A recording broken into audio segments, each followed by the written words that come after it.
Good evening. Good evening, everyone. Yes, good evening.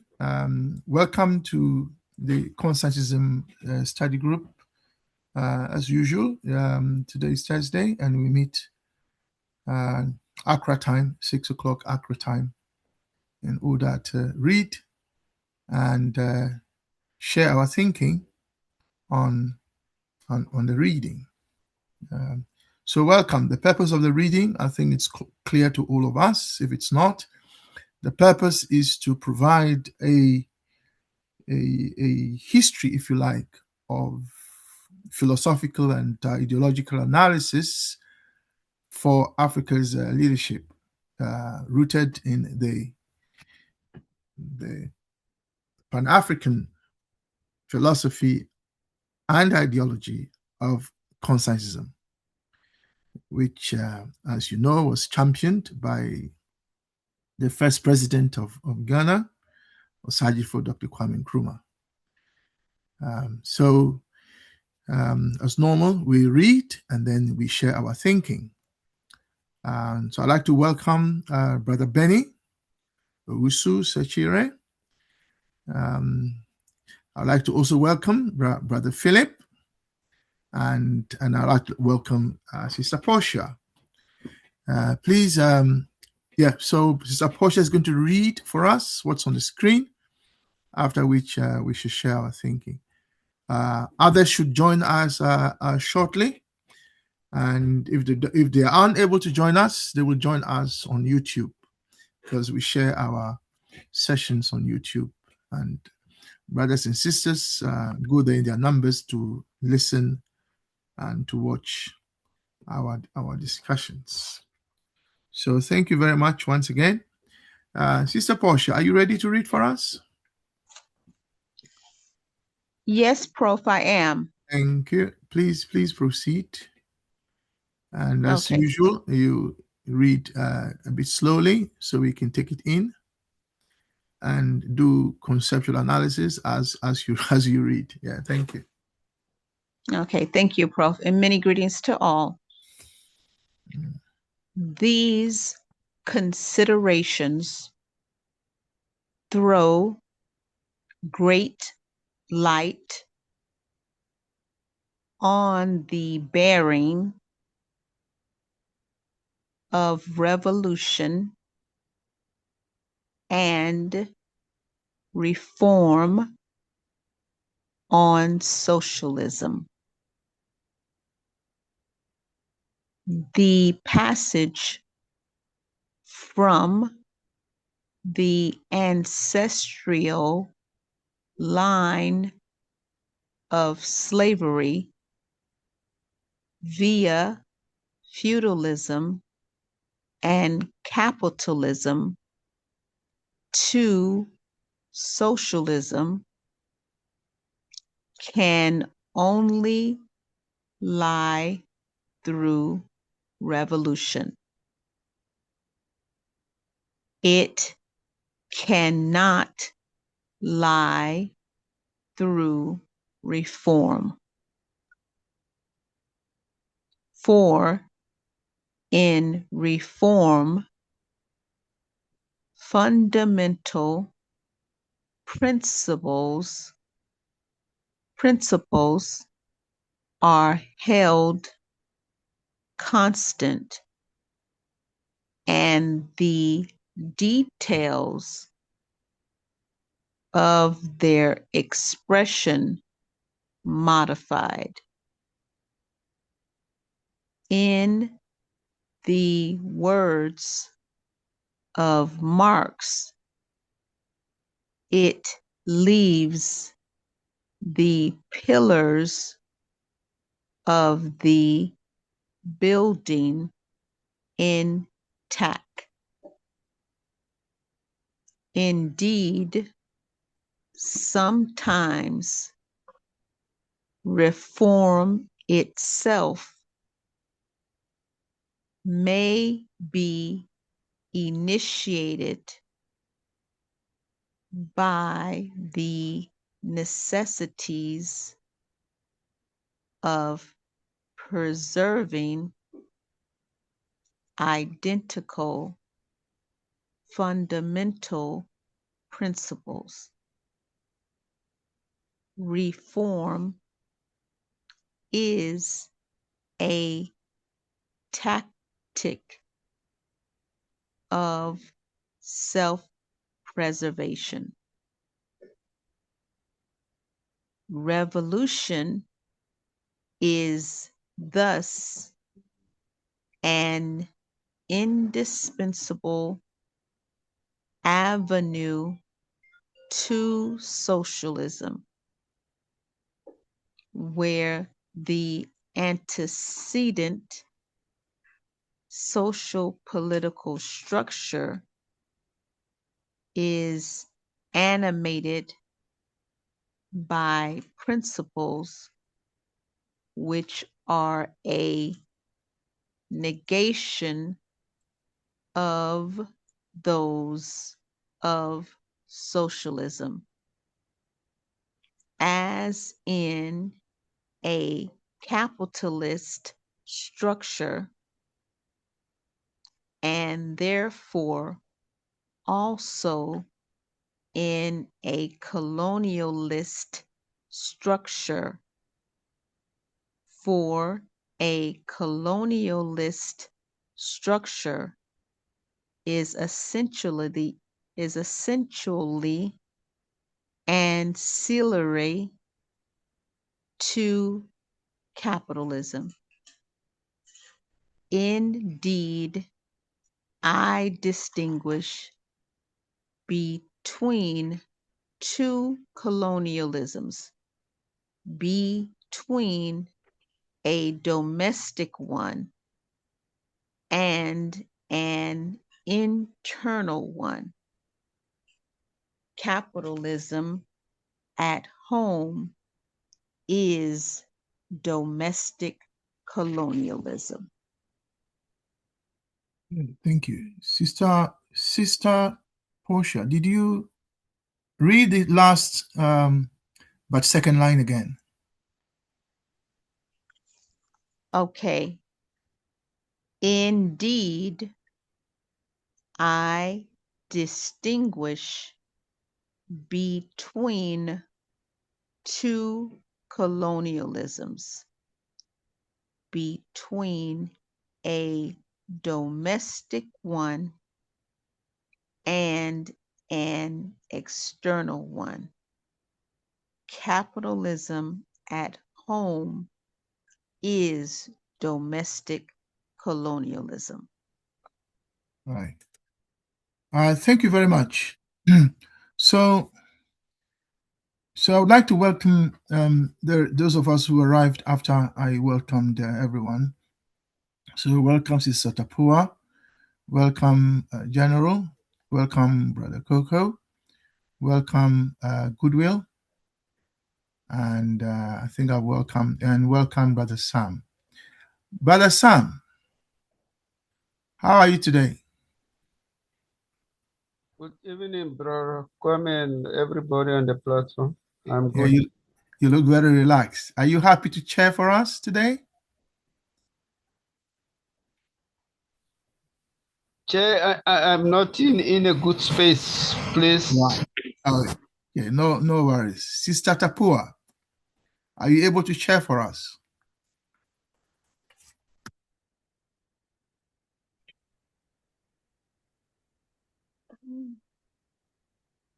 Unexpectedly,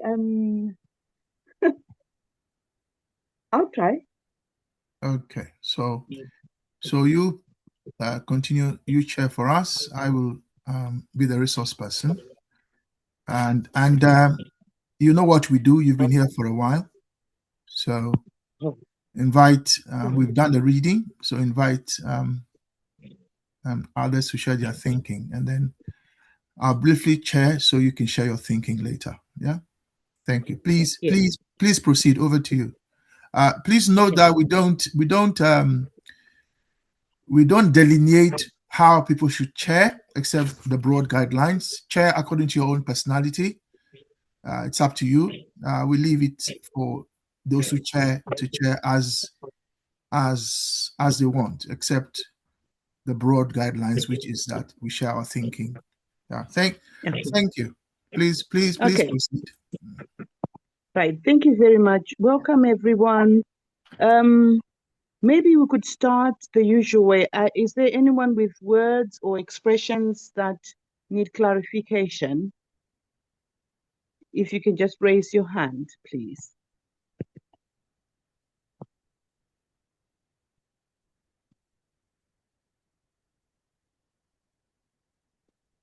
Anyone?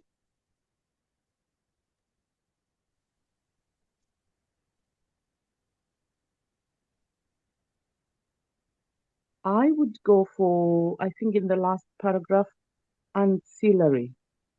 I think it's the fourth line from the bottom. For a colonial structure is essentially ancillary to capitalism. Can anyone explain that for us, please? Well, I can get my dictionary, but there are some hands up, Sister Tapua. Can you see the hands up, Sister Tapua? Or do you need? I can't. Let me see if I can. Yeah. If you can't, I can let you know whose hands are up, and then you call them. So those hands up are Philip and Brother Sam.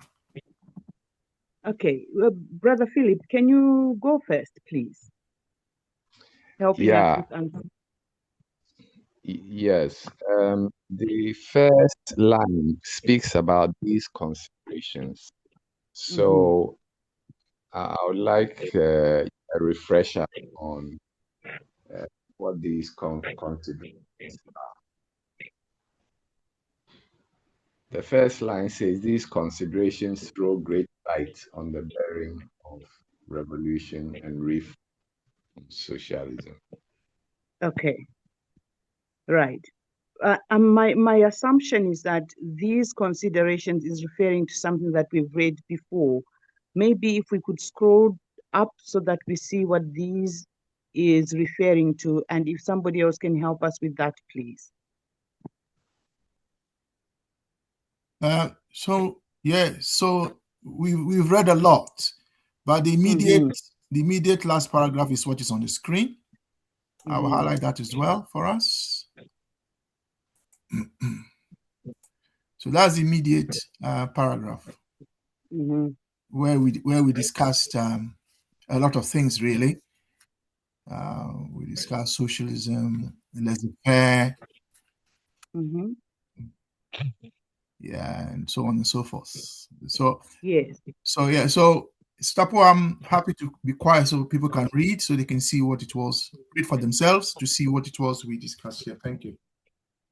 Okay, thank you. And I think just as a guide, if a text has been written well, the first sentence in a paragraph usually summarizes what the rest of the paragraph has, and the last sentence in the paragraph plays a link role, so it could also summarize what's in that paragraph and then is referred to in the next.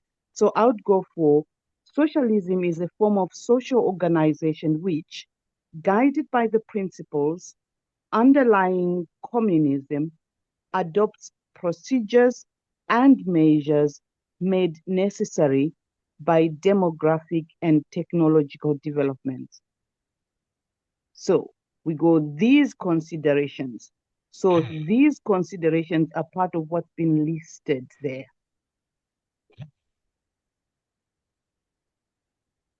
Brother Philip. Yeah. After having read, do you get the sense that these considerations refers to the underlying principles guiding communism? Yeah. Yes. It will become clearer as Beg your pardon? Yes, thank you. So it will become clearer as we go along. Okay, right. Anyone else? Previously, we'd been wanting to explain ancillary, and someone else's hand was up. Yeah, it was Brother Sam. Oh, Brother Sam. Brother Sam, were you intending to explain ancillary for us? No, Sister Tapua, I raised my hand to also check the word antecedent.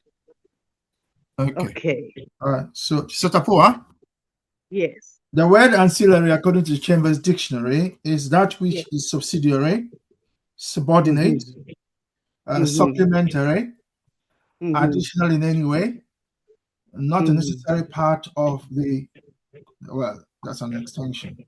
But essentially, it is subordinate. So in this context, it means that colonialism is subservient or supplementary or subsidiary or subordinate to capitalism. Okay. So Yes. Thank you very much. colonialism, yes. So that's what Yes. that is. And I think this also explains why the manifestation of capitalism in different places is different. So colonialist structures all over the world might be different, but they're all supporting capitalism. So West African experiences of capitalism, as seen through the colonial structures there, could be different from the colonial structures that we have in Southern Africa, but both express capitalism. Thank you. Yes. Brother Yes. Tim, So the other word was antecedent. Antecedent is that which comes before. yes. Essentially, that's what the word means. Okay. So, Brother Sam, are you okay with that? Thank you. I'm covered. Thanks. All right. Now we can go to our contributions under sharing our thinking about the paragraph. And could I ask my sister Portia to start, please? Because I like her style. She explains sentence by sentence so that we understand what the text is about, and then she can give her thinking about the passage. My sister, are you okay with that?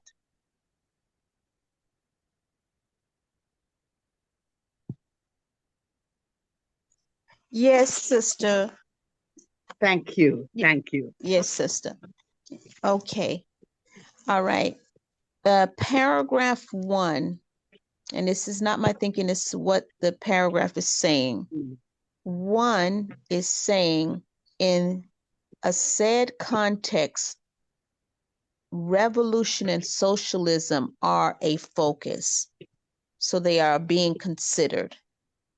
Sentence 2, revolution is a solution rather than reform being a solution. And this is in terms of where a society or societies are systematically. And then sentence 3 is saying reform does not change core principles. There is a modification slowly or very little, even though some could argue modification is change. And then sentence 4 of paragraph 1, the foundation, and may someone please kindly mute, the foundation with such reform remains intact. And then sentence 5 of paragraph 1 reform it is about retaining those core principles. And then sentence 6 is reform is a calculation. It's saying it in another way. It's a calculation to retain a current system or systems. And then paragraph 2, there are just 2 sentences. And the first sentence is saying that revolution is tied to socialism. And then it goes in detail as to how that social political structure. And the second sentence is saying, the author is saying that in that regard, there are two colonialisms. Now he's breaking it down a bit more. And there is the domestic, the we can say it's the national, and then there is the international. And the one that's national, that particular capitalism, it is a national colonialism. So colonialism, in other words, can be national colonialism or domestic colonialism, or it can be global colonialism or international colonialism. And what is holding that colonialism, those pillars or that foundation, is racial capitalism. And I will come back later with my thinking. Thank you.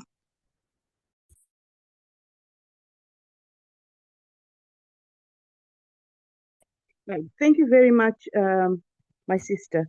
Yeah, sorry, Sister Poa, let me interject here. So, Sister Portia, you said, what did you say about racial capitalism again? Well, racial capitalism is a term that, pardon me, oh, there it is, Professor Angela Davis. She's not the one who coined the term, but she has used it she's used it a number of times, particularly in her early activism days. And so instead of saying capitalism, which could just come to the point of what is wrong with someone making a profit, it is being explained that in order for capitalism to survive, there has to be a group of people, as I was mentioning last week, who are oppressed, who can never advance economically in that system, i.e. racial capitalism. So, but then you acknowledged that there are two capitalisms: capitalism at home and capitalism that is not at home, the external one. So what if the internal capitalism, they are all the same people? What would you call that? Pardon me, can you please repeat, because I am actually clarifying the type of capitalism. I don't know Dr. Kruma's thinking, yet the capitalism that he was describing then is very much a racial capitalism. Yeah, so I want us to open that up. So what I'm asking is, so capitalism, for example, within a society where they are all the same people, they belong to the same ethnic group. For example, they're all white, and yet there's capitalism. Is that also racial capitalism?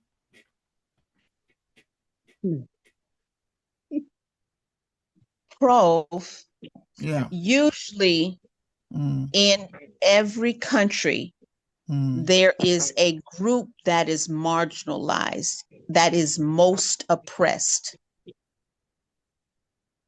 in every country. What distinguishes racial capitalism, which it was happening during the enslavement of Africans, is that the focus was on that person's perceived race.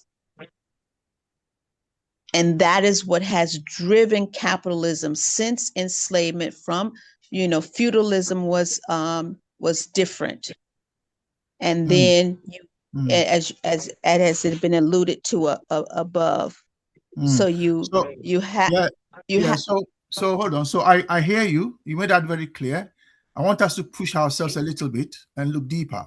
So if you start from the premise that there's only one human race, not two, not three, not four, not five, because racism has no basis in biology. It's all it's a pseudoscience. So if you start from that premise, there's only one human race. So the question then is, if there is only such thing as racial capitalism, it simply means that capitalism based on race, and that is a one human race.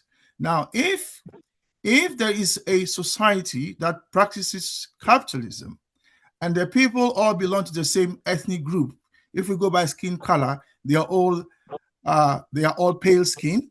Yeah, I'm asking, is that racial capitalism? Yes, see, and the this is reason what the reason I ask you. The reason I ask you is that the quote that you gave of is it Professor Angela Davis?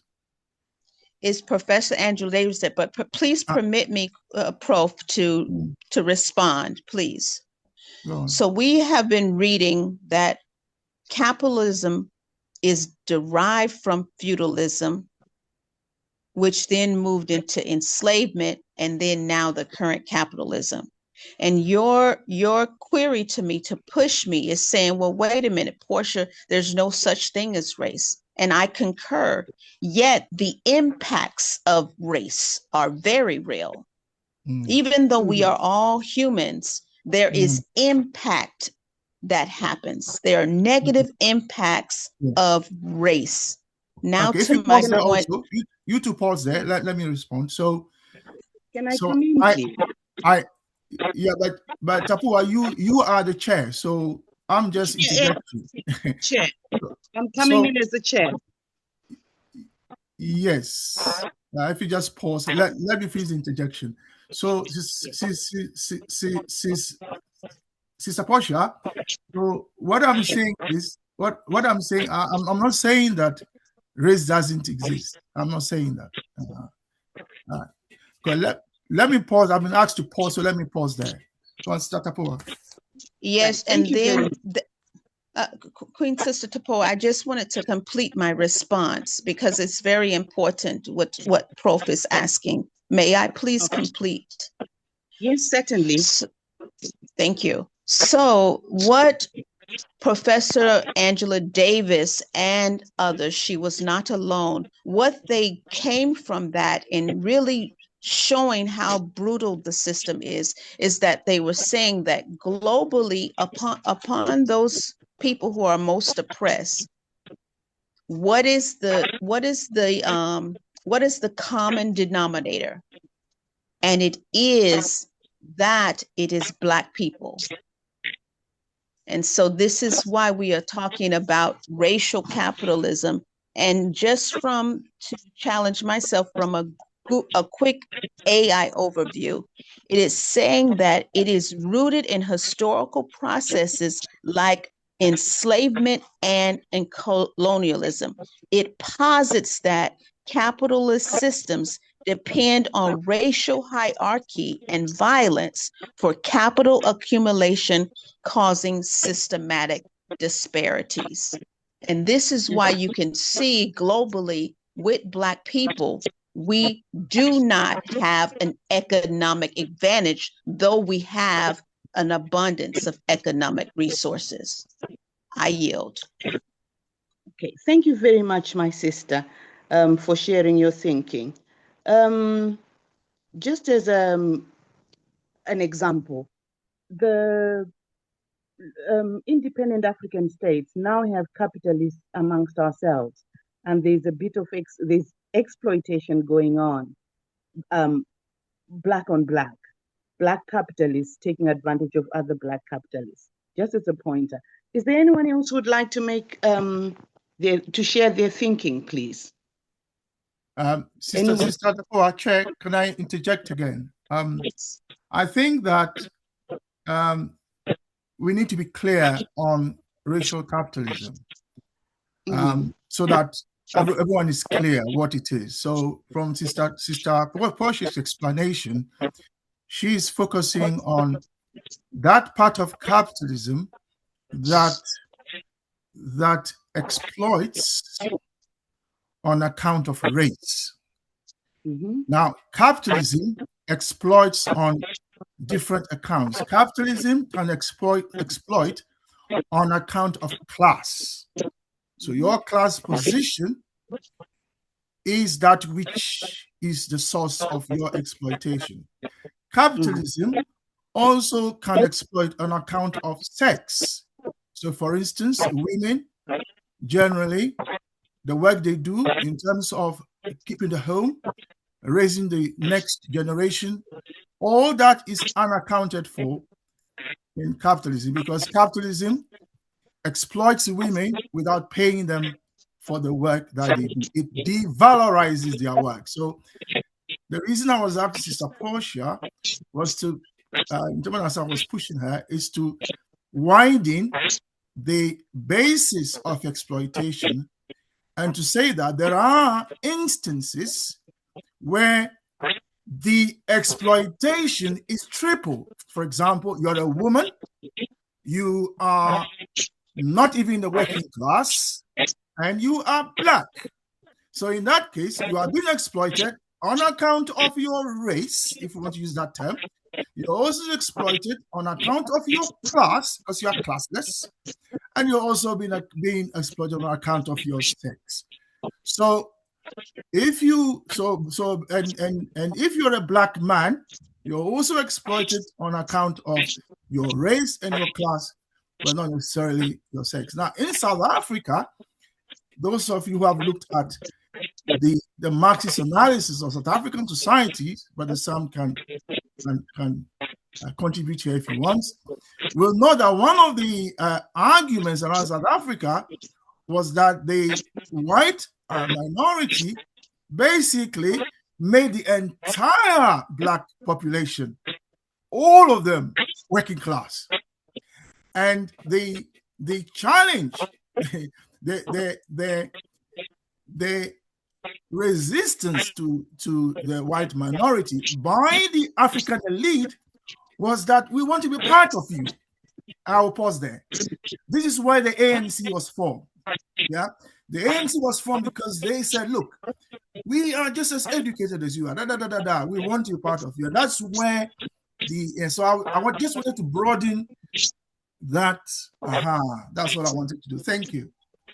But the racial capitalism is the most distinguished one, if we have to use it in a measurement, even if it can be impacted by a perceived class or please. What has fueled capitalism is the race. Yeah, that is what makes it so cruel. Yeah, but you be the same, Saposha, you're the same person who reminded us not to compare some of these things. Yeah. If you suffered more than if I'm suffering more than you are suffering, or vice versa under capitalism, should we be comparing our sufferings, or should we be opposing the system? I am not talking about comparison and contrasting. We know, for example, in ancient Africa, Akibulan, that there was arguably a perceived classism. This is why, for example, in Ghana, when the king died, his support system would die with him. They would not die themselves, they would be killed. So there are some class dynamics there, but it was never in that context to say that the king was more than his community. What distinguishes this capitalism that we are in now is that it is saying it is superior to Blackness.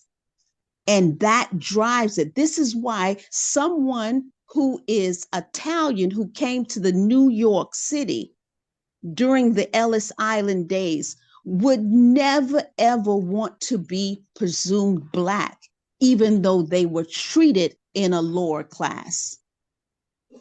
You see, Sister Paul, that's hence the chair asked you, what about in Zimbabwe and other African countries where there's black on black exploitation? What would you call that? I don't discount that, Prof. What we are talking about is what makes this idea of someone who is having money and wants to go build a business, which there were businesses in ancient Africa before the 15th century. People were making money. We know of the amount of wealth there economically. But what distinguishes that form of wanting to make money, knowing that you will be a king and then I would be a servant, for example? What distinguishes that from the current system of making money now. It is that it is built. It is built on exploitation. It is built on exploitation of race. Okay. I will yield there. All right. Thank you very much, both of you. I think we agreed that race is a factor, but there's also the thinking that other factors exist. Now we're discussing ranking them, and it's our thinking. So we'll accept both ways. Is there anyone else who'd like to make a contribution, please? Adding to the discussion, asking a question. Hi. The Coco's hand is up. Yes. Yeah. Sorry, there are three hands up, Sister Tapua, Chair. There is Philip, yes. There is Benny, and there is Coco, Chair. Thank you. Could I take Brother Coco first, then after that, Brother Benny, and then Brother Philip? Thank you. Thank you, Sister. Thank you, Brother Kwame, and thank you, Sister Portia. I just wanted to add my 2 cents to the discussion that has just ensued. You're both right, okay? You're both right, so let's just put the line under it. But remember where capitalism came from, Sister Portia. It came from feudalism. And that feudalism did not happen between races. It happened between the master and the serfs. And it rose from there and became what it is today. And in England here where I live, it still happens that there are those who are called the working class and those who are called the middle class or the capitalist class. And it happens between those people with no race. And you will have to remember again that before colonialism became what it was, going to Africa, it went first to Ireland. And in Ireland, they are again the same people of the same, you can call color or race, but they did not distinguish on that. For them, it was capitalism at its best, dominating. Let me stop there and I'll come back with my view on the paragraphs read later. Thank you. Thinking, you mean. Thank you very much. I think the bottom line is racism is a social construct that was created to enhance exploitation, to further exploitation. Anyway, can I have... Yeah, so it's Benny and then Philip, Chair.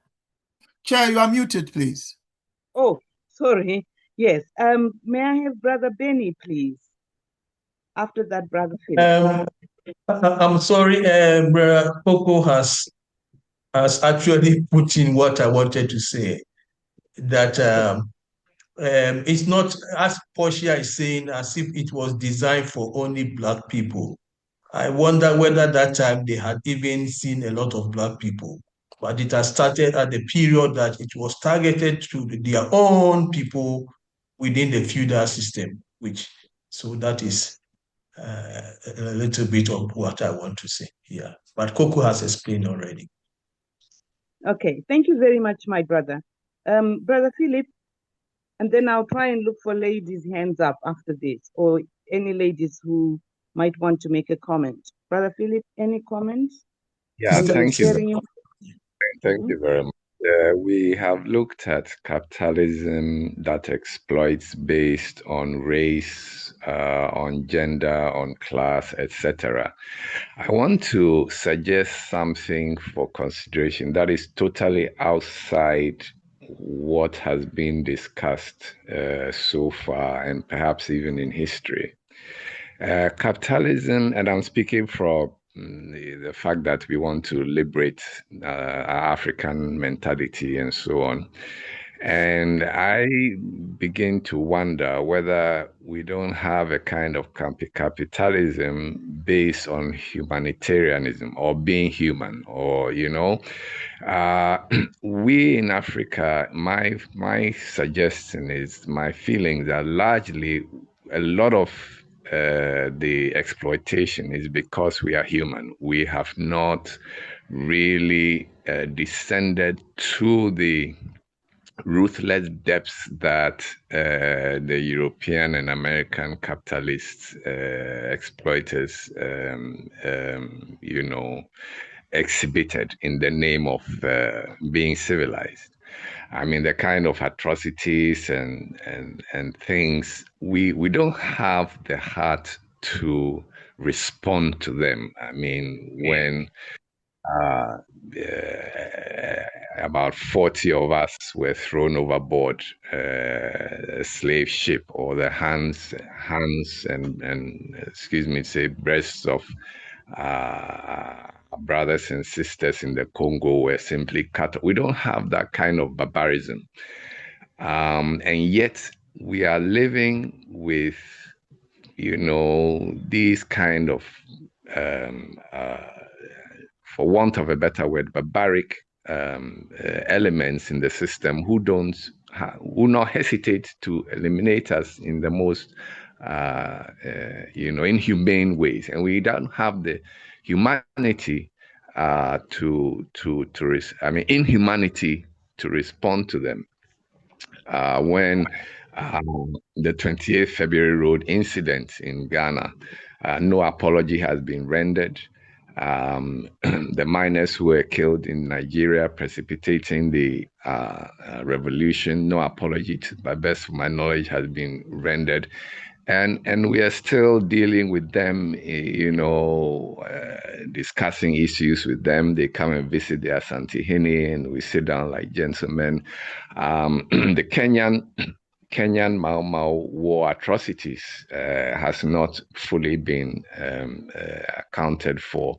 And, my feeling is that a lot of the reason for the exploitation is our humanity. We are too human on the whole to respond to such inhumanity. And therefore, there's a kind of capitalism, exploitation, based on the fact that we cannot bring ourselves to descend to the inhumanity that has been expressed to us by Europeans, Americans, Arabs over the centuries. Sorry, can I interject there? Brother Philip, I hope you're not implying that if human beings do certain things that are unimaginable to other human beings, therefore they are not humans anymore. I hope you're not suggesting that. I would describe some of the acts as approaching inhumanity. The cutting off. What I'm asking is, the perpetrators do not cease to be human because they commit atrocities. Even if you commit genocide, ultimately you are still a human being capable of doing that. Yes. So let's not philosophically create the basis for people not to be held to account because they are not human beings. As for that is what I'm pushing at. Chair, if I may ask Brother Philip, I was curious as to what it was. Were you sharing your thinking, or were you sharing your perspective on what Sister Portia said? Oh, my general thinking. Oh, okay. Sister Pua, yes. If I may say so, in fairness to Sister Portia, I think she's drawing our attention to something that became the most spoke about aspect of capitalism in South Africa when we had a World Conference on Racism organized by the UN. You recall when America and Israel refused to sign that document. Do you remember? And in that conference, the World Conference on Racism, which was in 2000 and I believe was it? I think that's when it was. In that conference, that was a UN conference, the unanimous view was that today capitalism is essentially against Black people. And I think that is what Sister Portia, was trying to draw our attention to. Yeah, I was aware of that, but I was just trying to clarify that capitalism is on account of even your own people, which I think Benny and Brother Coco had also touched upon. Yeah, thank you, Chair. Thank you, my brother. You're welcome. I'm wondering whether Sister Ida could make a comment, please, and share her thinking. Sister Ida.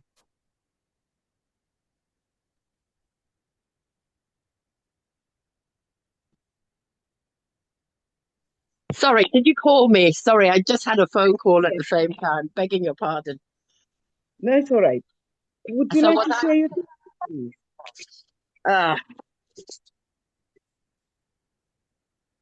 The thing that I find interesting is the last sentence, that there's a difference between domestic capitalism at home, that there's a capitalism which is domestic to each individual country.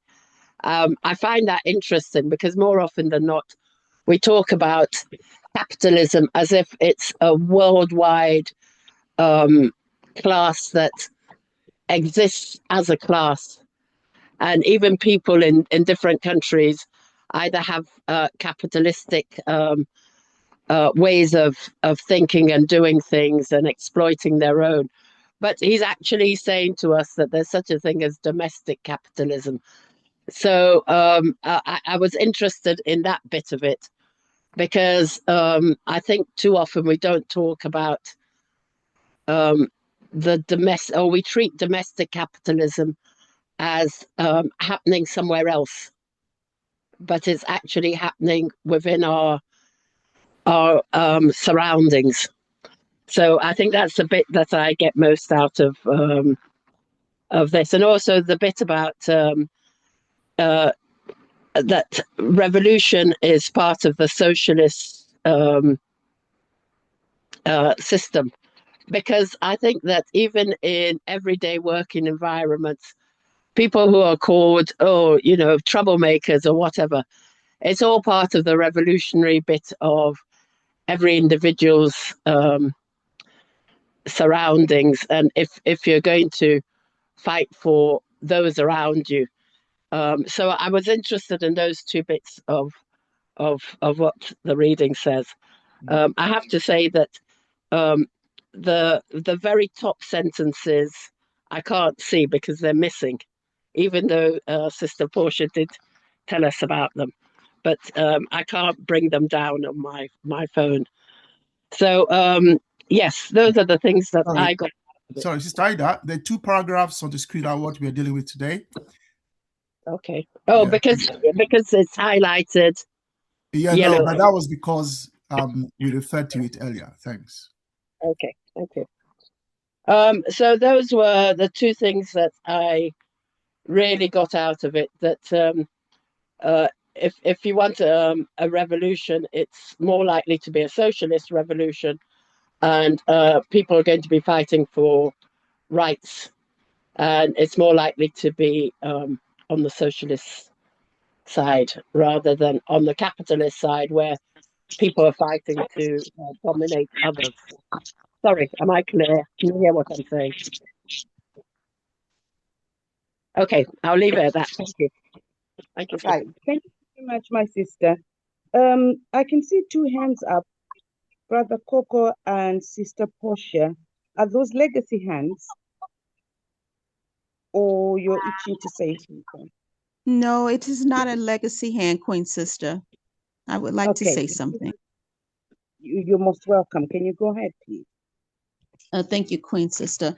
I just want to again thank everyone, because what is so good about this group is we are challenging very constructively how we are just making our points, and that is needed, especially now in this age of anything is fact and the lies are the truth. So I just want to give respect to that, and especially to Prof and how he engages.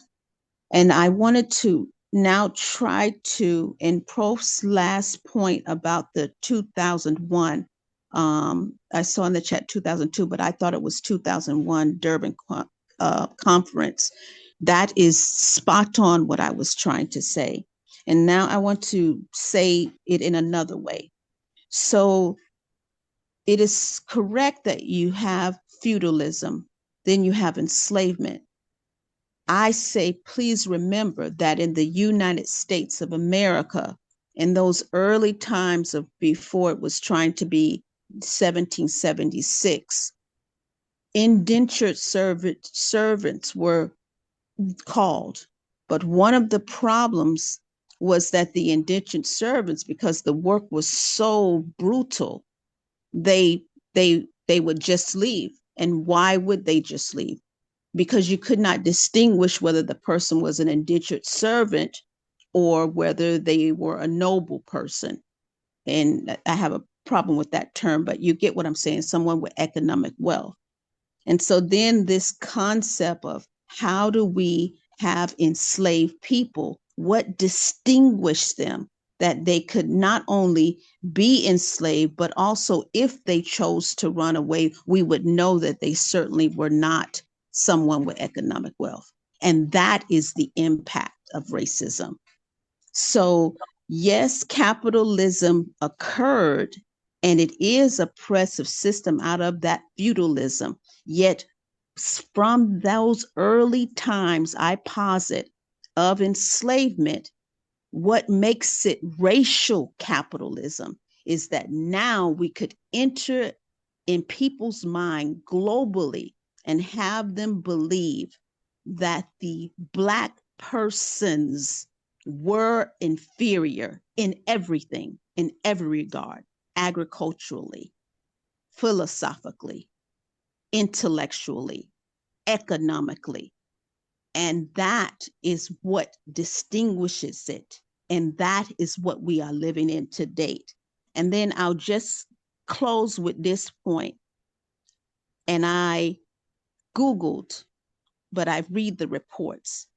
And they're saying again from an AI overview that in the 2026 data, 12 billionaires hold more economic wealth than the most economic poorest, around 50%.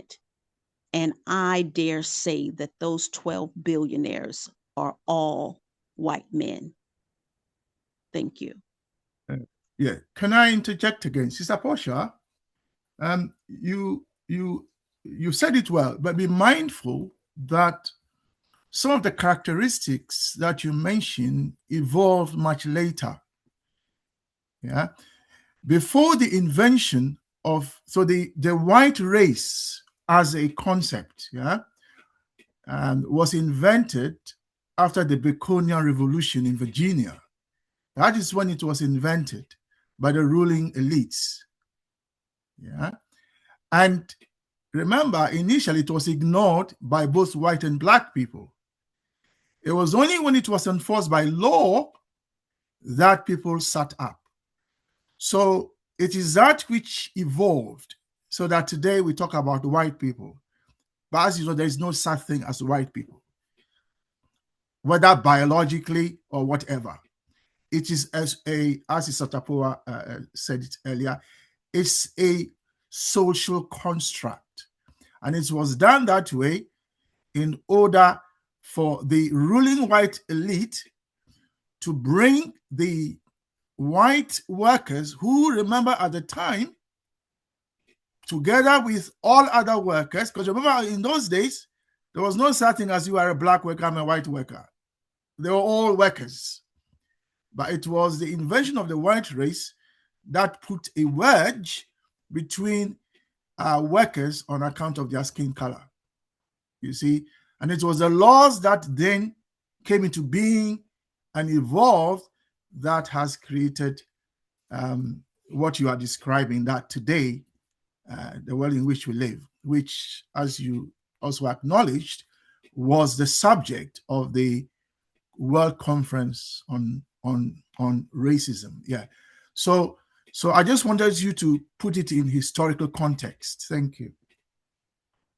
Oh, by the way, her name is Jacqueline Batalora. Those of you interested, please investigate her. She's done some brilliant work on the invention of the white race. Jacqueline Batalora. Thank you. Right, thank you very much. Any other thoughts? Anyone else itching to say their thinking? I'm going down my list. I put my hand up, please. Oh, yes, Sister Alden. Yes, you can go ahead. Okay. Sorry, I realized that I was a bit distracted and my point wasn't fully made. I just said about capitalism. But the thing that really interested me was not just that capitalism can be domestic, but that it's domestic colonialism.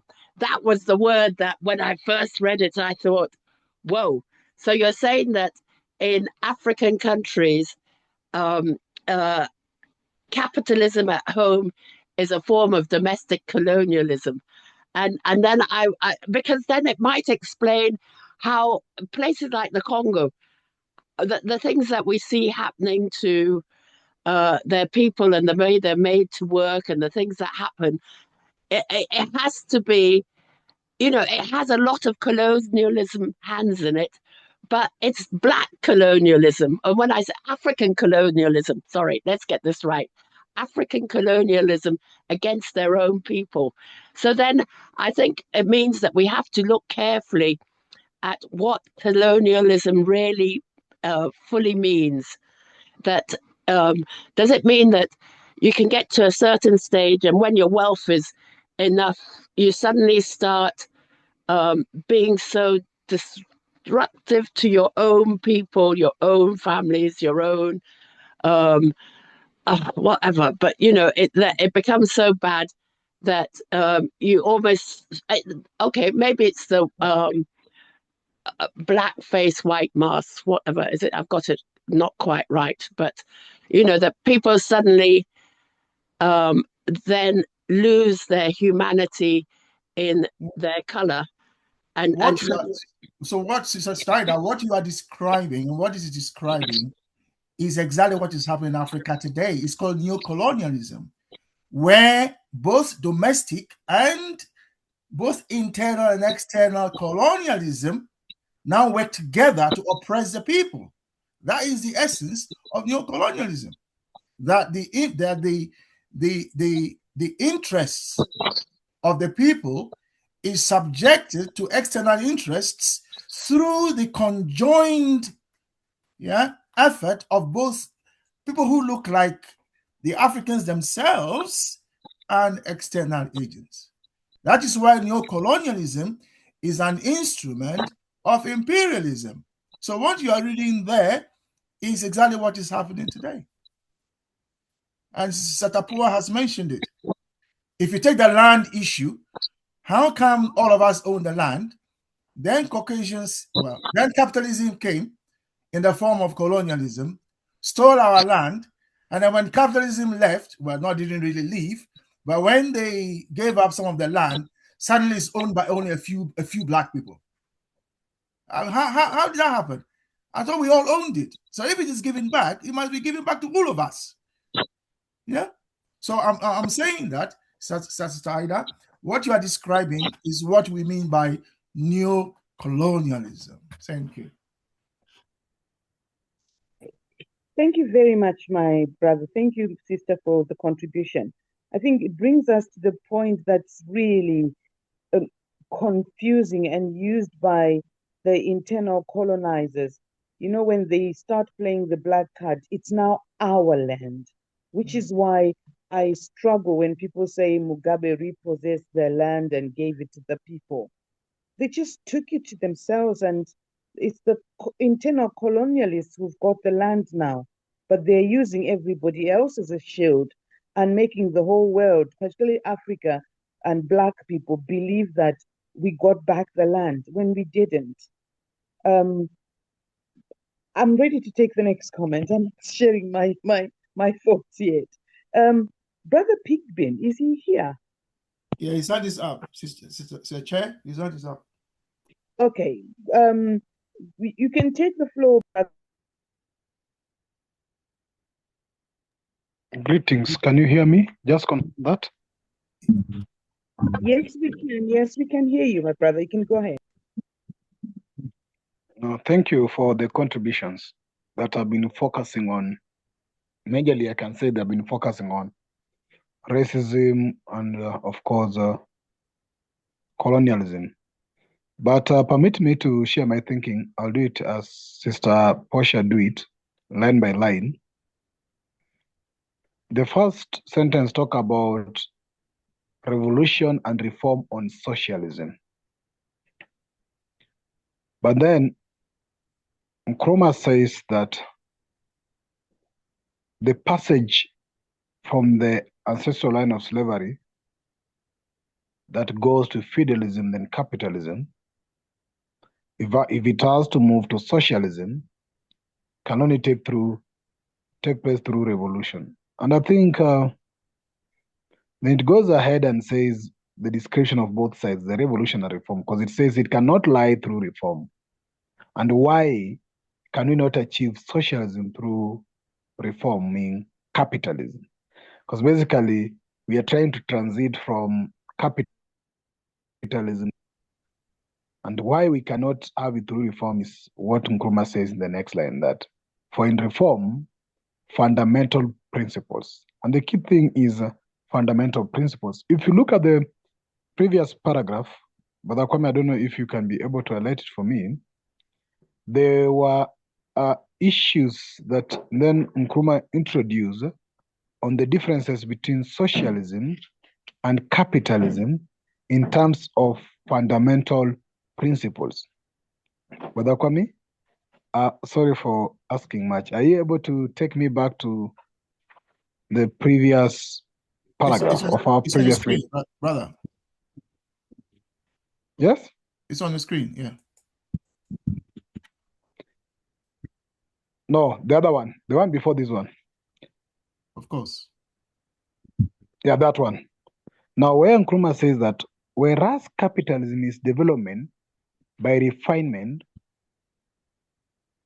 from slavery and feudalism, socialism does not contain the fundamental ingredients of capitalism. Now, that is what is very important, because then Nkrumah says that fundamental ingredient of capitalism is the principle of exploitation. Now, socialism negates that principle. So when then now Nkrumah comes to the paragraph you're reading, please, Brother Kwame. Sorry for asking you. Don't be sorry, brother. Don't be sorry. Now, when you come to now this paragraph, then Nkrumah says that for reform, fundamental principles are held constant and the details of the expression modified. Now, remember that Nkrumah is saying that for us to move from capitalism to socialism, we cannot do it through reform because of fundamental principle. And if you look at the paragraph you've gone back to, the fundamental principle is exploitation. Because in reform, the exploitation, which is the ingredient of capitalism, is actually retained. That's why Nkrumah says socialism stands, in the previous paragraph that Brother Kwame is saying, it says that socialism stands for the negation of the very principle wherein capitalism has its being. So capitalism thrives on exploitation and exists on exploitation. So Nkrumah says that we cannot achieve socialism through reforming capitalism, because by reforming capitalism, we retain the fundamental principles of capitalism, which is exploitation. So, Brother Kwame, permit me to, as Chair, Sister Tapua, permit me to hold on there. I might come back later to comment on in the next paragraph. Thank you. Thank you very much, my brother. Are there any other hands up? I can't see. Sister Chair, yes. remember we go around, everyone shares their thinking, not just those with their hands up. Okay. So if I may remind you, everybody must share their thinking. Yes. No, sorry. Everybody should be given the opportunity to share their thinking, whether they have their hands up or not.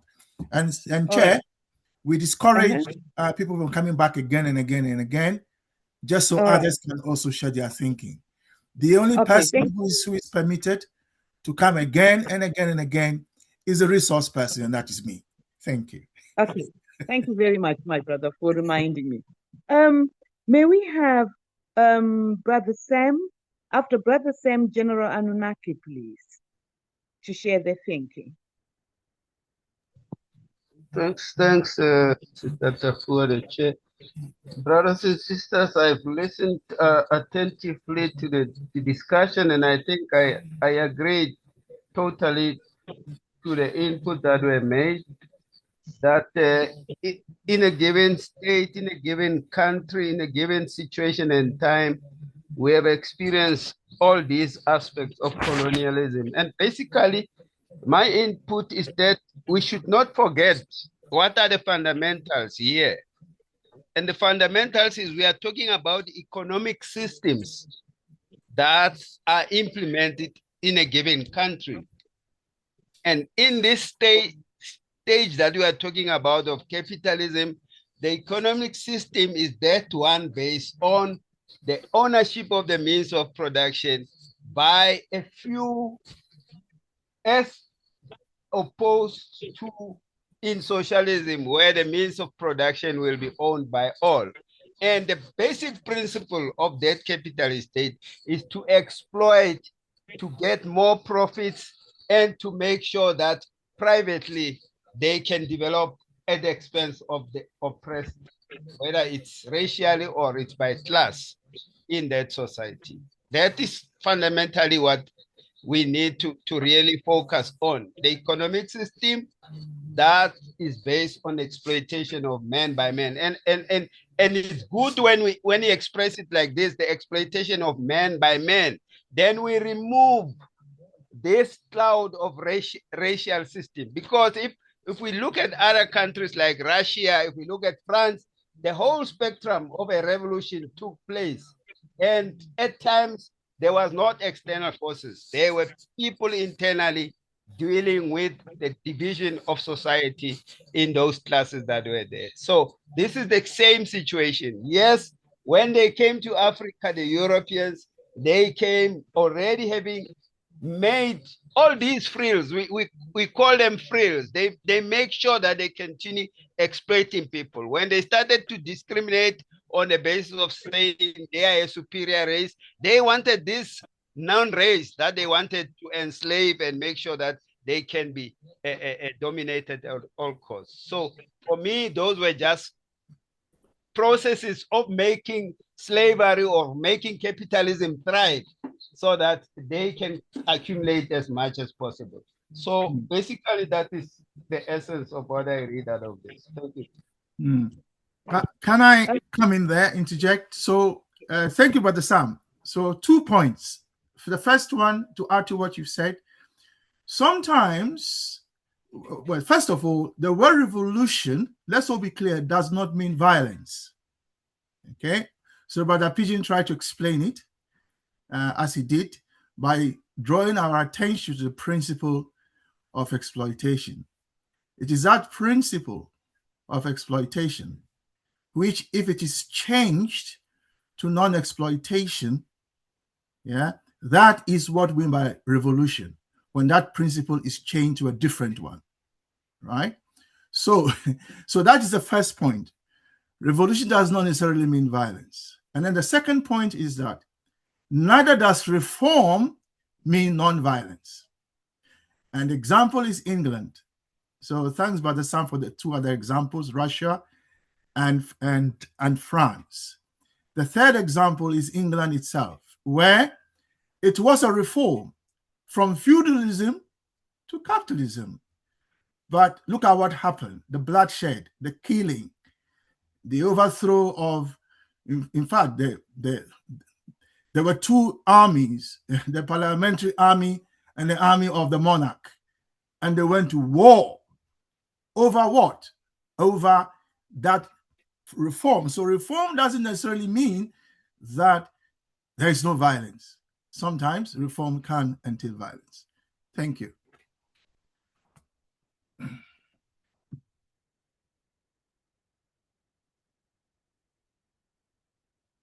Chair, are you there? Yes, I'm there. Thank you very much. I'm forgetting to unmute myself. Right. Thank you very much, Prof. You are the chair. I hope you haven't forgotten that. I'm learning the skills. Can we have General Anunnaki, please, to make his contribution? And then after General Anunnaki, Brother Glenroy says he's at work, he can't contribute, so it will have to be Brother Hyacinth Goodwill after General Anunnaki. Thank you. Your floor, General.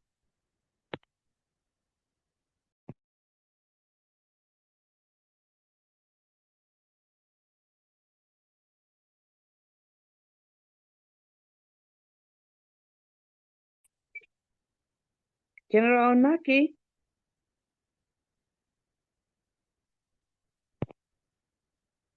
Right, if General is not ready, maybe we could go to Brother Hyacinth Goodwill. All right, good evening to everyone, and thank you for the opportunity. Yeah. So I also take my input or contribution from the last paragraph, which explains the domestic colonization and also the international or global colonization. This is really true because even as you see from the systems now, let's say I'm speaking from Ghana, so let me look at the Ghanaian perspective. You see that there are quite a number of scholarship schemes that come around to take the best brains that come out of the universities almost every year. And the idea is take them to those developed countries, give them their level of education, and more or less program them to come back and help resource wherever they have been sent to for further studies. And this, I can say, from today's discussion is a form of neo-colonialism.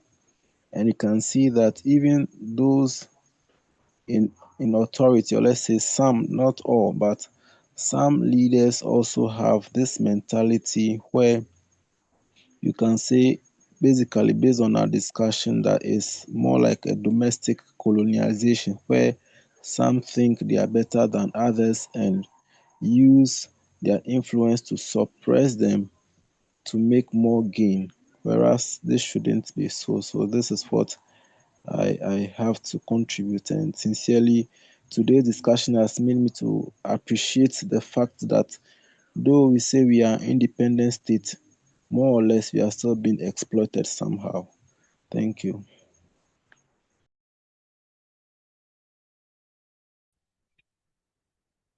Thank you. So, Can Chair, we go to Chair, yes. interestingly, to follow what Goodwill said, those who believe in internal colonialism, which is capitalism, call themselves Afro-capitalists.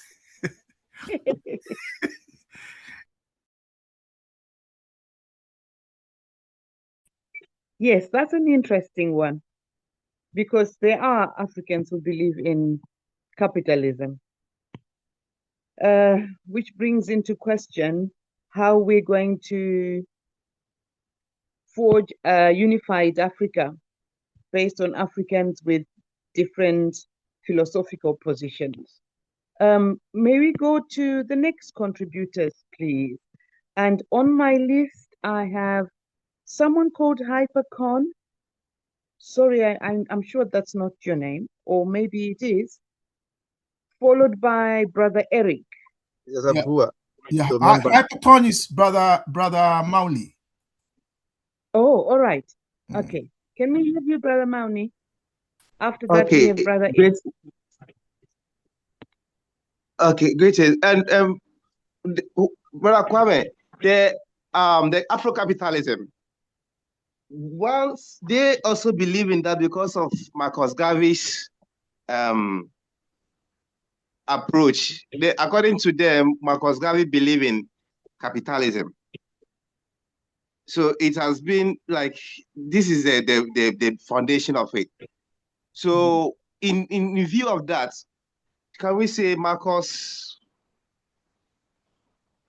really did well or not in terms of our well, yeah. It's interesting you say that, because this is it has been a bone of contention here in the UK, because like you said, there are those who point out not only what you said, but the fact that Malcolm himself, did you say Malcolm or Marcus Garvey? Marcus Garvey, yeah? Garvey, yes, Garvey. Yes. Yeah, and there are those who point out that not just what you said, but that also Malcolm was a Christian. And some will have a problem with that. Yeah. So Marcus Garvey is, like a lot of people in his time, a complex. He represents the complexity of Africans. Yeah. So yeah. But he did not practice. He may have believed in it, as they are saying, but did he practice Afro-capitalism? Did he? Some will argue he did because because of the Black Star Line and so on. And this, I think, links to what Brother Philip said earlier, which is what some would call the humanitarian aspect of exploitation. Which then links back to, so are we saying that it's okay for a few to own the land and the rest of Africans don't own land? Yeah, so I mean, is it better for us that we are exploited by people who look like us? I mean, is that what we are really saying? And so on. So just because Marcus Garvey believed in capitalism, does that mean therefore it is right? Or the fact that Kwame Nkrumah believed in a one-party state, does it mean it is right to have a one-party state? Yeah, so these are legitimate questions for us to address. Yes, thank you. Thank you, sir.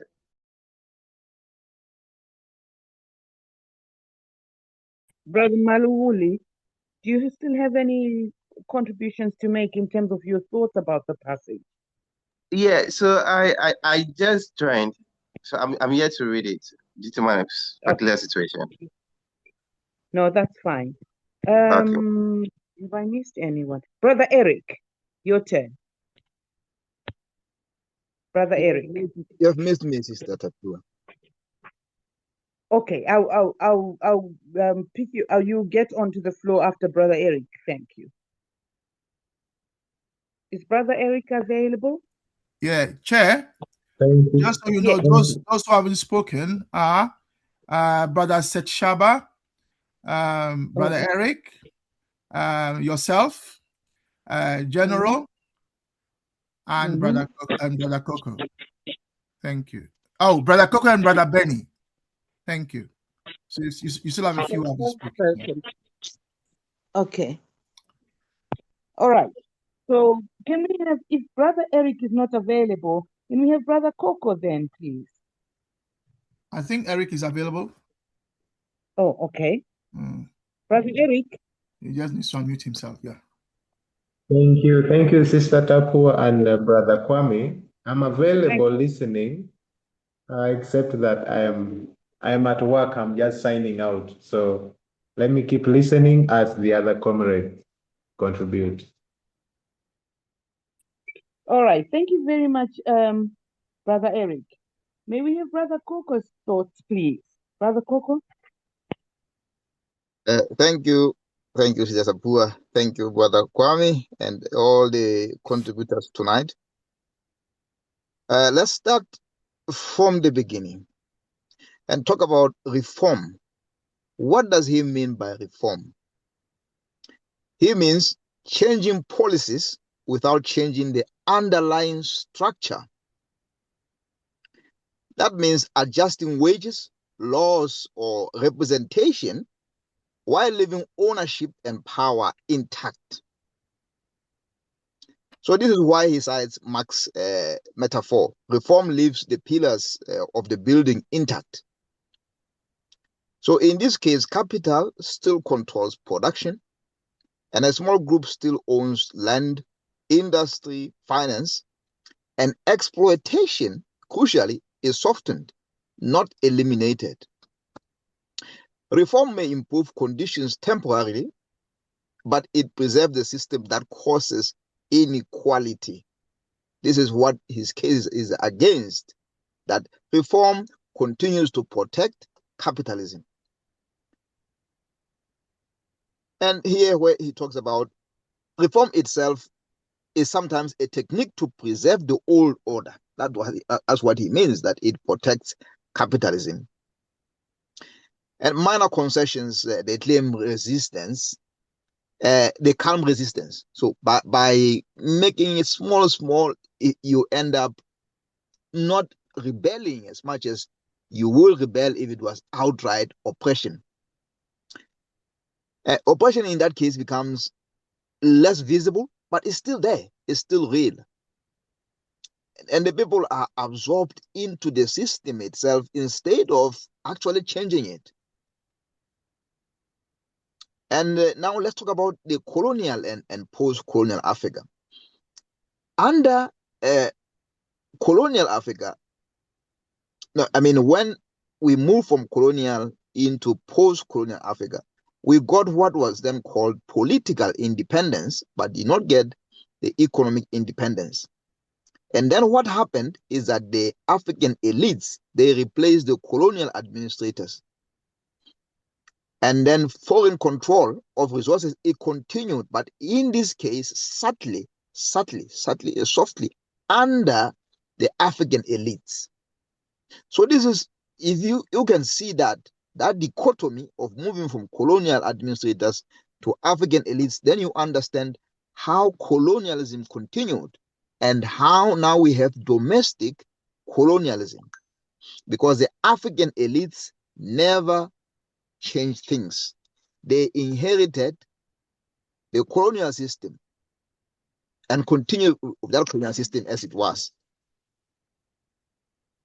Apologies.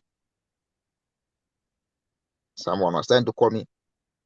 So we are talking about the revolution. In revolution, give me a second, I'll come back to you.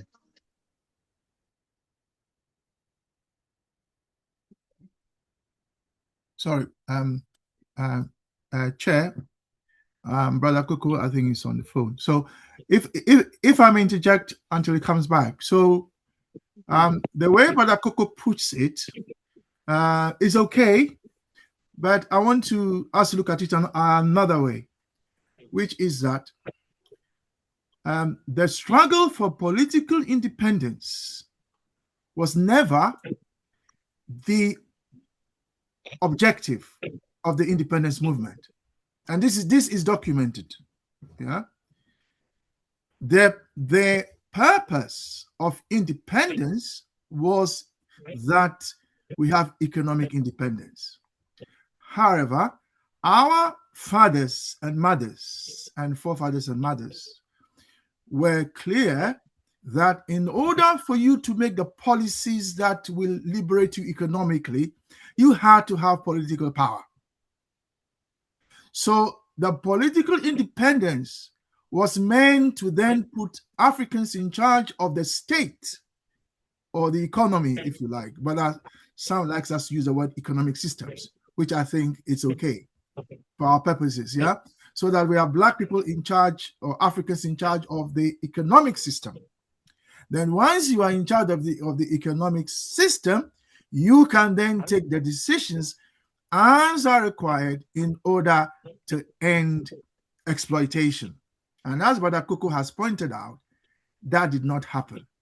But is the way he said it, it may sound to us like that was the objective, that they gave us political independence or we got political independence, and that was the objective. That was not the objective. The objective was what he referred to, which is economic independence. Thank you. Thank you very much. Are you in a position to come back? Yes, sister, I'm back. Okay. And I would like to take us back to where we were reading, especially in Consciencism, where we noted that an elite was trained specifically by the colonizers. And that is that same elite that took over after the colonizers left. Whether it was the intention of those elites to just take political independence and leave economic independence or not, I'm not going to go into that. And I agree with Brother Kwame. The fact is that we don't have economic independence. How that happened or why that happened, I won't go into that because that is not the subject of the discussion tonight. And I would like to go straight into talking about revolution. What he talks about revolution here is important because he doesn't mean chaos. And that's what Brother Kwame also said already, that it doesn't mean violence. It doesn't mean rupture. In this case, it means a structural break from the system that had prevailed before. This is again, we are not repainting the house. We are just taking this whole house down and building our own house in our own, from how we see things, from our own structure, from our own view, our own purpose. We're not just taking what the colonizer left and then continuing with it.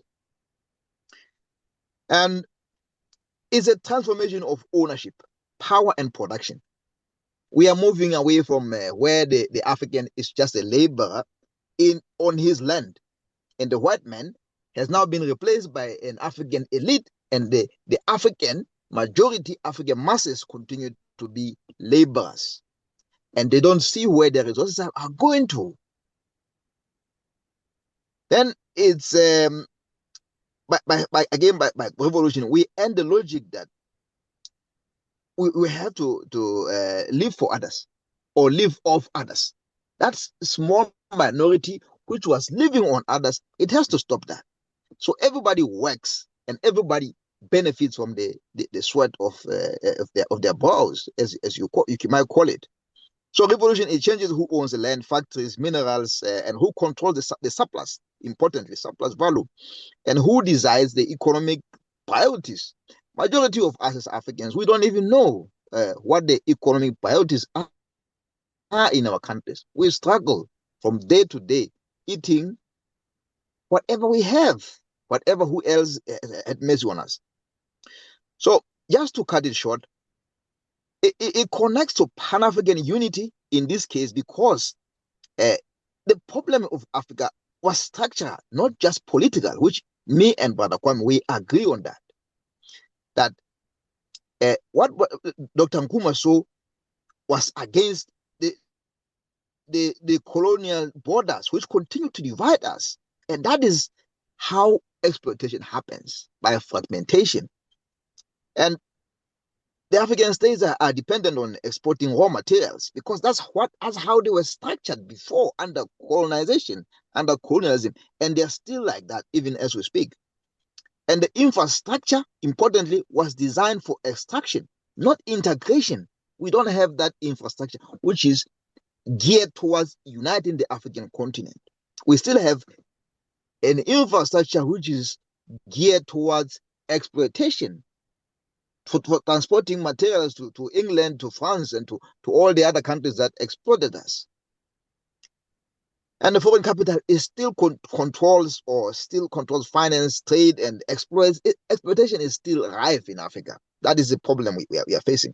So political independence without economic revolution is a false freedom. It's a false freedom. And that's what we need to deal with. So yes. I hope that's clear for Sister Ida, who was querying the domestic colonization and the foreign colonization. Yes, Brother Kwame, you wanted to say sorry, something? I thought you had finished, so I wanted to interject, but please finish. Okay, before I finish, let me just quickly say colonialism as an extension of capitalism here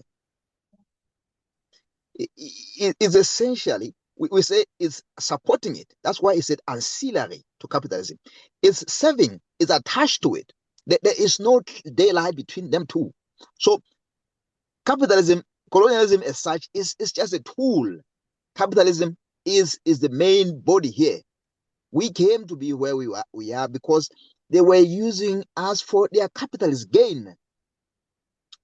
And colonialism is not a separate evil from capitalism. They are one and the same thing. So it is one of capitalism's tools. Again, let's remember what colonialism is. It's a system where one society is structured to serve the economic needs of another. All right. So in the same country where we are, if we as labor or the masses, we are treated as a colony, is a colonialism. Allow me to stop there. Thank you, brother. You can proceed. So, Brother, if we follow that argument, which you correctly did, so we have capitalism, then capitalism crosses borders, becomes imperialism. Imperialism then has two tools. Initially it used colonialism, and then when independence came, it moved into neocolonialism. The reason I did my initial interjection is that I don't want, well, not that I don't want, but the analysis should not lead us to the conclusion that Africans are too stupid to realize that they are not free. Yeah, and they are not free because they are not economically free, and yet they are too stupid to realize that. And all they have is a flag and an anthem. How stupid can they be? That is a kind of rhetoric I've heard from some people, not necessarily in here with us. And so that's why I made that interjection. Now, those who can educate the African people so that they have the knowledge, they have the skills and the understanding and the philosophical and ideological consciousness, the tools to fight the system are the educated class. Unfortunately, they are also oppressed by the same system. Yeah, so they produce a president, and then the president then turns and oppresses them as well. So that is what the problem is. The information is not getting through to the ordinary people. Let me pause there. Thank you. Right. Thank you very much, Prof. May I call on Brother Benny to make his contribution? And after Brother Benny, can we have Brother Sechaba, please? Thank you. Yeah. Thank you, Sister Tapua. Revolution is thus an indispensable avenue to socialism. As I listen to some of the comments coming, the thinking coming, you see, Brother Coco touched on the need for unity, which has been evading us. And the question is, do we understand what revolution is in its practice, which is something like a U-turn? And we find that the West and other people that have, states in Africa, in whether directly or indirectly exploitation of the continent and the people, would want us to remain as we are, divided, so that it makes it easier for them. But then, as much as we always repeat this, the question is why we can't. And that's also, what are the implications? The implication is that if even 2 or 3 countries unite and they change their name and change almost everything that they hold on to as a previous individual countries, every agreement with the West comes to an end at that time. And we know that much of our colonization contracts I mean, dates back even beyond the period of colonization, which has been used to hold some countries, even like Nigeria, at a standstill. So once unity comes, I mean, this kind of change no longer will be effective again. But then, why are we not wanting that kind of revolution? To the point that even we have seen today countries that made a U-turn, some countries on the continent were used as a way to recapture them back.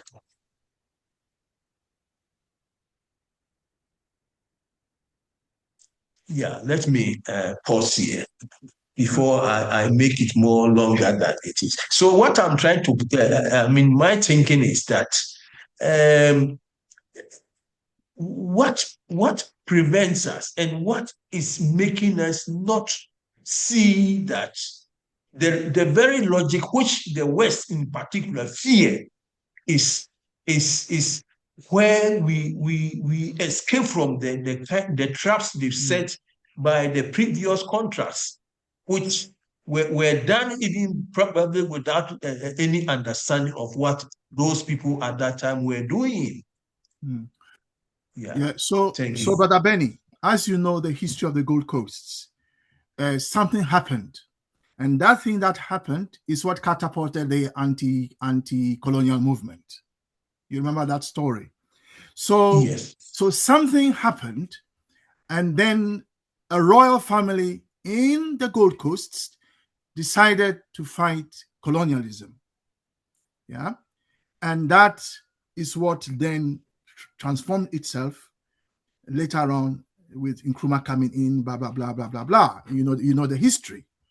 Now, as far as I know, unless somebody here knows something different, there is no similar movement for the unification of Africa. Yeah, as we are here, the one that came close was led by an Arab called Gaddafi. Yeah, and he went very far and made far-reaching proposals. But the non-Arabs, yeah, did not show much interest.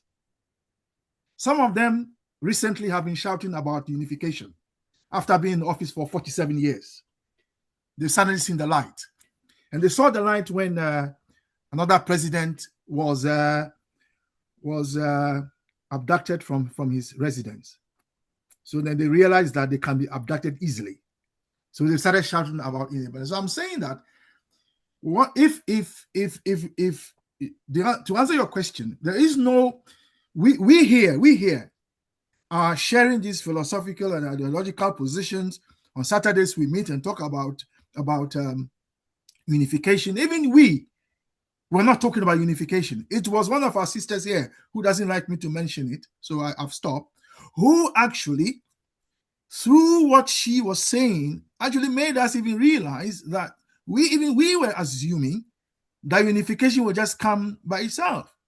And it was that realization from our sisters prompting and questioning that led us to start the Saturday class, to start discussing unification. Yeah. So even CSG, we weren't discussing it. So I'm saying that, Brother Benny, there is no movement. There is no movement for unification. And what we are trying to do here, especially on our Saturdays, is to kickstart it. Yeah. So that's what we are. Yeah. Yeah. I think we need to gather 1 million people to Addis Ababa and stay there until we get the response. Anyway, so back to you. Right. Thank you very much. I'm assuming, Brother Benny, that your time on the floor is up. Is that so? Yes, please. Okay, right. Chair, I'll chair for you so you can share your thinking as well, yeah? Okay, I still have one more person, Brother Sechaba. Okay, all right. I think you mentioned him. Brother Chishaba, your turn. Poor chair. Yes. Sister Portia also says she didn't make her input for today. Yeah, so I offered to chair so she can share, but she said, brother said Batso should. Is that correct? That says said Shaba should contribute, and then she will do so. So that's why I kept point. Thanks. So we're having Brother Shaba if he's available. I'm sure he or she's. Is that he or she? I'm not so sorry if I'm not aware. Is it he? Is it he? I can't. Said Shaba, are you hearing us? Please, you've been asked by the chair to share your thinking. You don't have to.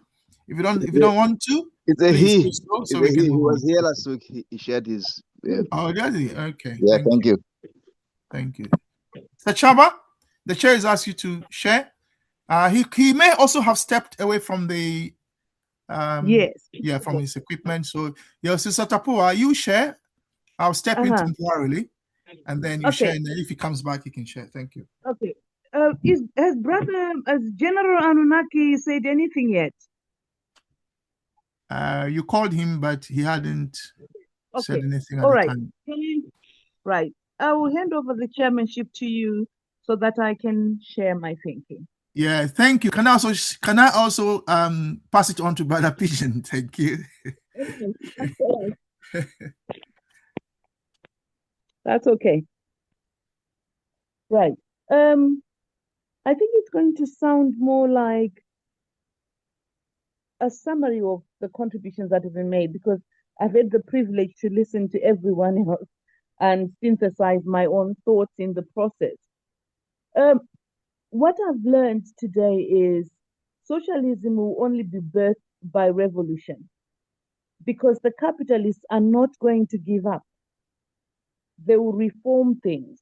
And I think one of the places that I saw reformation was in the United Kingdom, to the extent where they've contrived a benefit system that buys people to not revolt and makes concessions. And it has also made me realize that particularly the African independence was simply a reform from the colonial capitalist point of view. Whilst we were hoping it's a revolution, they were making sure that it's a reform. And I think one of the points that our professor has always pointed me out to is that I always say we were given independence. And I think that's part of where the argument is, because these guys were not just going to give up and let us be. They had to make concessions, and the concessions that would preserve the basic structures of capitalism. So we realize that when slavery ran its course, it turned to colonialism. And when racism is running its course, it's turning to other things. This is why, for example, we have reformations that are led, Pan-African reformations that are led by capitalists, sponsored by capitalists, who infiltrate our organizations to make sure that we don't have a revolution, we have reform. And the biggest question that I've heard whilst I was listening to everyone is, in all this, particularly because our Black brothers have, some of our Black brothers have bought into capitalism. Where does this leave Ubuntu?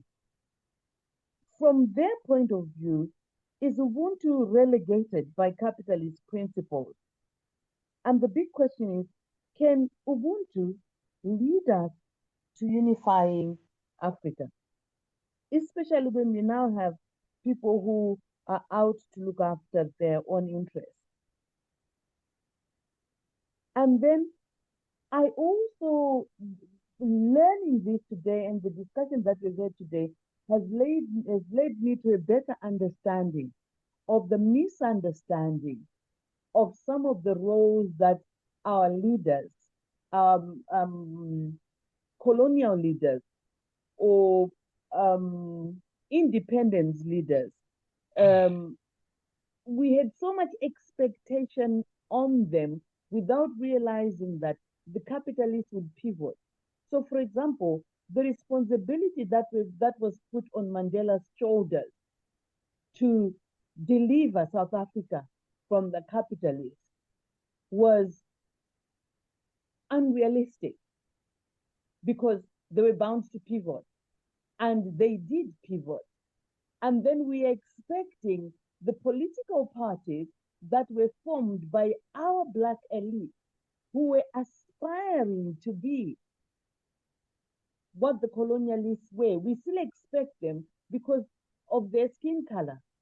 So this actually brings into question whether relying so much on color is not to our detriment.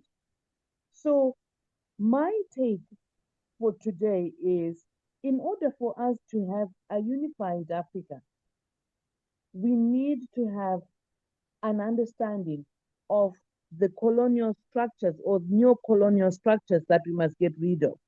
And we need to realize, for example, that the very countries and the very boundaries that were set for us are part of the colonial structure that was meant to facilitate the exploitation of Africa, and we must get rid of it.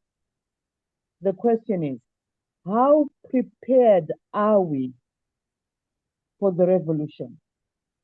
And I'm not sure whether it's going to be a peaceful revolution. It can hardly be, because it's going to be a very active and violent revolution, because you're snatching a lollipop or candy from somebody who's had it for a long time. And especially when we're talking about these 12 billionaires who now control the world. Are we saying they're just going to give up? I'll end there for now. Thank you.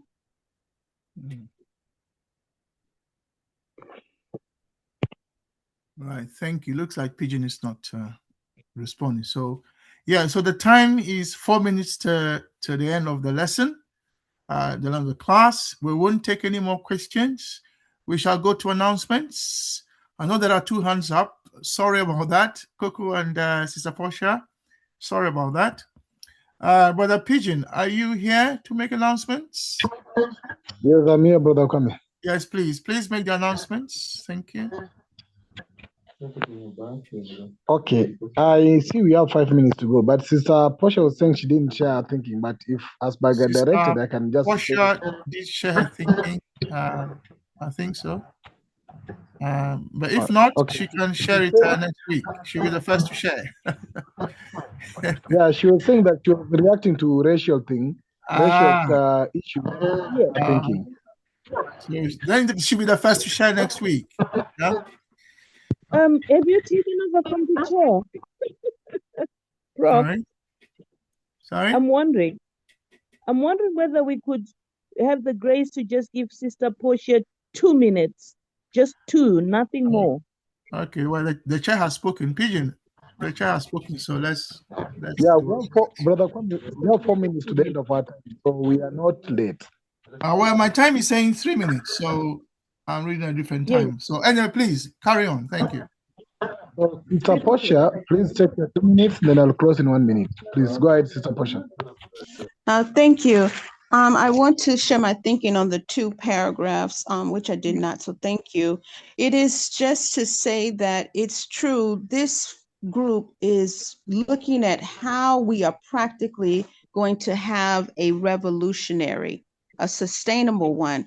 My thinking is that practically, most of us we're in the midst of these systems, working, retiring, having health challenges, being homeless. And it is maybe not that, and I wouldn't dare speak for all of us, but personally, it's not that I don't want to contribute and be there for the revolution. Yet if I don't have a home with all of my degrees, with all of my experience, And even though it's true, all of this is happening because of a particular time frame or timelines, I am just in the midst of that, looking for a home that blocks me from contributing as much as I may. And as I mentioned about the 12 billionaires, that is fact. They control most of the economic resources. So I still, even with the best intentions of the group, which I will continue to participate in, I really would like us to have more discussion on how practically we do that, and noted it has been done before, but just a continued revisitation of that, because the monsters, colonialism, racial capitalism, et al., are huge. Thank you. Right. Thank you very much. Thank you very much, Sister Portia. I'll hand over to Brother Kisbe. Yeah, thank you very much, comrades, for your time. We have come to the end of our session. We are looking forward to proceed from here in our next session. That's next Thursday. And I believe all of us are trying to get something out of what you've been doing here. Because as Brother Kwame was jokingly said, if you finish 3 years doing this, then you are deserving, or 4 years, you're deserving something close to a degree in consciousness rather than a diploma or a certificate. Because you've taken almost 2 to 3 years or 4 years doing this. So we are looking forward to proceed as I've said. Next Saturday, this Saturday, Brother Kwame, I'm sorry, I'm not having the timetables of Saturday on my tab all the time, probably. But you remind me of the topic of the Saturday in case you have. Then all our recordings are already available on our YouTube channel, please. So just go there and check it, for including the last week recording. Just go there and check it. Then on Monday, we might have the reading. We continue the reading of the reading club. And then Thursday, as I say, we proceed from here. Yeah, I think that's like what I can share for now. Brother Kwame, please, are you able maybe to share with me the topic for this Saturday? Give me a moment, please. Okay. Now, to those who, I don't know, we did not share our links for our WhatsApp. Our WhatsApp are always only available, especially our WhatsApp group, for those who join our virtual classes. So we'll share a link for our WhatsApp, or you can just get in touch with me or any of our members who is here, whom you know, so that you can be part of our WhatsApp, even in case you want to be part of our WhatsApp. But our classes are virtual. They are not on a WhatsApp group. So I think that's very clear to put forward. Meanwhile, I will also circulate the topic for this Saturday, very early in the morning tomorrow, probably, for some of us. If you want to be a speaker, always say in advance so that you can include in the speakership. Last week we had around 4 speakers. No, Brother Kwame, we were moving to part 2 of last Saturday. I think that. Wait. Yeah, there was a unanimous suggestion that you make part 2 of last Saturday, and there were pending speakers, including Brother Sam, and there was another speaker who was to do a presentation part 2. Yeah, and Brother Sam has sent me his videos, which we shall play. Yeah, so in that case, Brother Pigeon, the topic is the same, the Unfinished Liberation Project. Thank you. Yeah, thank you very much. So let's meet on Saturday. And having said that, I think we can bring our meeting to an end. Bye for now, and let's meet on Saturday. Thank you. Good night. Thank you. Thank you. Bye-bye. And good night. Good night. Yeah, thank you all for coming. Thank you. Okay, thank you. Thank you. Yeah, yes, I'm just going to close this thing in a moment. Sorry. Yeah, please feel free to vamoose. Thank you. I'm going to stop the recording first.